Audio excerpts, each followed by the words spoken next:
ఒకసారి గుళ్ళో పూజారి తన పూజ అయిపోయి గుడి తలుపులు మూసేసి బయటికి పోయిన తర్వాత ఈ కొబ్బరికాయ కొట్టే రాయి ఏదైతే ఉంటుందో ఆ రాయి దేవుడి విగ్రహంలో ఉన్న రాయితో మాట్లాడుతుంది. ఒక కల్పితమైన కథ. ఏమని, అయ్యా నీ పని బాగుంది, గత 150 సంవత్సరాలుగా నువ్వు దేవుడిగా పూజలు అందుకుంటున్నావు, అందరూ వస్తున్నారు, నీకు ఆరతులు పడుతున్నారు, పూలమాలలు వేస్తున్నారు, వాళ్ళ కోరికలు చెప్పుకుంటున్నారు, వాళ్ళు మీ ముందు తల వంచుకొని ఉంటున్నారు, మీకు అపారమైన గౌరవం దక్కింది. అదే నేనేమో వాళ్ళ చేతుల మీద మొట్టికాయలు తింటున్నా, అంటే కొబ్బరికాయలు పగలు కొట్టించుకుంటున్నా అని చెప్పడం జరిగింది.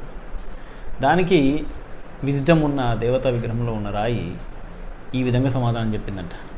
అదేంటంటే, శిల్పకారుడు ముందు నా విగ్రహానికి చెక్కడానికి ఎప్పుడైతే కొండ ప్రాంతానికి వచ్చాడో, కొండ దగ్గరికి వచ్చాడో, ఆ కొండలో ముందు నీ వైపే రావడం జరిగింది. ముందు నీ వైపే వచ్చాడు. దేవతా విగ్రహంలో ఉన్న మూర్తి ఎవరికి చెప్తున్నారు? ఈ కొబ్బరికాయ పగలగొట్టడానికి వాడే రాయి ఉంది కదా, దాంతో చెప్తున్నారు. ఏమని? ముందు నీ వైపే వచ్చారు నాయన. నిన్ను ఉలి తీసుకొని, మీ అందరూ తెలిసిందేగా, ఉలి సుత్తె తీసుకొని 2-3 దెబ్బలు కొట్టగానే నువ్వు ముక్కలు అయిపోయావు. నువ్వు ఆ బాధ నొప్పి తట్టుకోలేకపోయావు. అప్పుడు ఆయన నా వైపు తిరిగి 3 సంవత్సరాల పాటు కంటిన్యూస్గా సుత్తి దెబ్బలు తిని, ఉలి దెబ్బలు తిన్న తర్వాతనే నాకు ఈ రూపం వచ్చింది, అంతే తప్ప ఇదేదో క్షణంలో లేదా గడియలో జరిగింది కాదు అని చెప్పడం జరిగింది.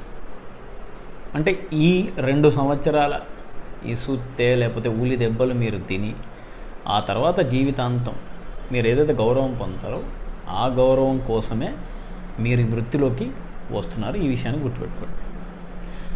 Throughout the world most respected profession ప్రస్తుతానికి వైద్య వృత్తి. ఈ వృత్తిలోకి మీరు వెళ్తున్నారు. సో ఖచ్చితంగా పరీక్ష అనేది కొంత కష్టంగా లేదా పోటీ అనేది కొంత ఎక్కువగా ఉండబోతుంది.